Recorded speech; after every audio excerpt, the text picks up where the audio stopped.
ಮಾಡಕ್ಕೆ ಅವಕಾಶ ಮಾಡಿಕೊಡ್ಬೇಕಂತೇಳಿ ಎಲ್ಲರ ಪರ ಕಳಕಳಿಯಿಂದ ಕೈ ಮುಗಿದು ತಮ್ಮಲ್ಲಿ ವಿನಂತಿ ಮಾಡ್ಕೊಳಕ್ ನಾವು ಇವತ್ತು ನಮ್ಮ ಊರಿಗೆ ಬಂದಿದ್ದೀವಿ. ತಾವೆಲ್ಲರೂ ಯಾಕಂದ್ರೆ ಸಾಕಷ್ಟು ಪ್ರಚಾರ ಈಗಾಗಲೇ ಸನ್ಮಾನ್ಯ ಸತೀಶ್ ಜಾರಕಿಹೊಳಿ ಅವರು, ಸನ್ಮಾನ್ಯ ಅಣ್ಣಾಸಾಹೇಬ್ ಜೊಲ್ಲೆ ಅವರು, ಶಶಿಕಾಂತ್ ನಾಯ್ಕ ಅವರು, ಎಲ್ಲ ನಮ್ಮ ಹೀರಾ ಶುಗರ್ ಫ್ಯಾಕ್ಟರಿ ಎಲ್ಲ ಆಡಳಿತ ಮಂಡಳಿ ಸದಸ್ಯರು, ಎಲ್ಲ ಹಿರಿಯರ ಎಲ್ಲರೂ ಇವತ್ತು ಎಲ್ಲ ಹಳ್ಳಿಗೆ ಹೋಗಿ ಪ್ರಚಾರ ಮಾಡಿ ಎಲ್ಲ ವಿನಂತಿ ಮಾಡ್ಕೊತ ಇದ್ವಿ. ನಮ್ಗೊಂದು ಯಾಕಂದ್ರೆ ದೇವರು ಇದೊಂದು ದೊಡ್ಡ ಅವಕಾಶ ಕೊಟ್ಟಿದ್ದಾನೋ, ಇದನ್ನ ಅವಕಾಶ ತಾವು ಉಪಯೋಗ ಮಾಡ್ಕೊಂಡಾರ ತಮಗೆಲ್ಲ ಒಳ್ಳೇದಾಗ್ತೈತೆ ಅಂತ ಹೇಳಿ ತಮ್ಮಲ್ಲಿ ವಿನಂತಿ ಮಾಡ್ಕೊಂಡು ಈ ವ್ಯಾಪ್ತಿಯಲ್ಲಿ ಇರುವಂತ ಮತದಾರ ಪ್ರಭುಗಳಿಗೆ, ರೈತ ಬಾಂಧವರಿಗೆ ಒಂದ್ 2-3 ವಿಷಯ ನಾವು ವಿನಂತಿ ಮಾಡ್ಕೋತೀನಿ. ಯಾಕಂದ್ರೆ ಈಗಾಗಲೇ ನಮ್ಮ ವಿರೋಧಿಗಳು ಈ ಭಾಗದಲ್ಲಿ ಏನು 2 ಸುದ್ದಿ ಎಬ್ಸತ್ತಾರಂದ್ರ ಎಲ್ಲ ನಮ್ಮ ರೈತರು ಜಂಪ್ ಹಾಕಿರ್ತಾರೋ, ಈ ಗುಂಪು ಅಂದ್ರೆ ಜಂಪ್ ತೆಗಿತಾರ ಅಂತ ಹೇಳ್ತಾರ.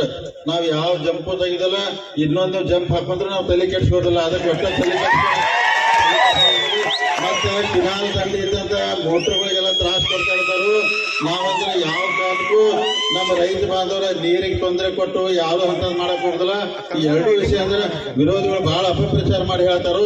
ವಿದ್ಯುತ್ ಇರ್ಬೋದು, ನೀರಿನ ವಿಚಾರದಲ್ಲಿ ತಾವೆಲ್ಲರೂ, ಯಾಕಂದ್ರೆ ನಮ್ಮ ರೈತರು ಹೆಂಗಾರ ಬದುಕಲ್ಲಿ ಅವ್ರಿಗೆ ಒಳ್ಳೇದಾಗಲಿ ಅಂತ ಭಾವಿಸ್ತು. ಯಾಕಂದ್ರೆ ರೈತ ಬಾಂಧವರು ಏನೊಂದು ಸಣ್ಣ ತಪ್ಪು ಮಾಡಿ ಏನಾಗೋಲ್ಲ. ಯಾಕಂದ್ರೆ ಈ ದೇಶದಲ್ಲಿ ದೊಡ್ಡ ದೊಡ್ಡ ಶ್ರೀಮಂತರು ಬೇಕಾದಷ್ಟೆಲ್ಲ ಬ್ಯಾಂಕ್ ಲೋನ್ ತಗೊಂತೆಲ್ಲ ವಿದೇಶ ಹೋಗಿದ್ದಾರೆ.